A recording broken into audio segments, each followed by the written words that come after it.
আসসালামু আলাইকুম। I hope সবাই ভালো আছেন। তো আজকে আমি সকালবেলায় রান্নাটা শুরু করে দিয়েছি, কারণ আজকে আমি অনেক ব্যস্ত থাকবো। দুইটা মেয়েকেই আমি স্কুল কলেজে যেতে হবে তাদের, আবার দেন বাইরে একটু কাজ আছে। তো সব কিছু সামলিয়ে আমাকে অনেক ব্যস্ত থাকতে হবে।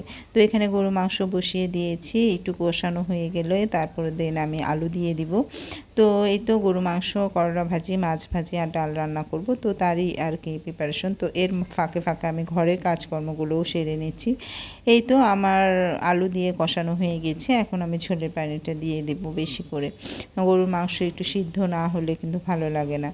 তো এর জন্য আমি একটু বেশি পরিমাণে পানি দিয়ে দিব। তো এই তো নাড়াচাড়া করে ঢাকনা দিয়ে ঢেকে দিয়েছি। দেন আরেকটা চুলায় আমি দিয়ে দিলাম করলা ভাজি। তো করলা ভাজির জন্য পেঁয়াজ, কাঁচামরিচ আর এটা আলু দিয়ে ভাজি করব করলাটা।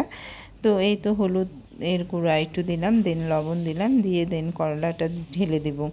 তো এভাবে করলা ভাজি করলেও কিন্তু অনেক মজা লাগে, যেহেতু অনেক গরম, করলা ভাজির সাথে ডাল কিন্তু খুবই ভালো লাগে। তো এই তো গরু মাংসটা আমার হয়ে গিয়েছে।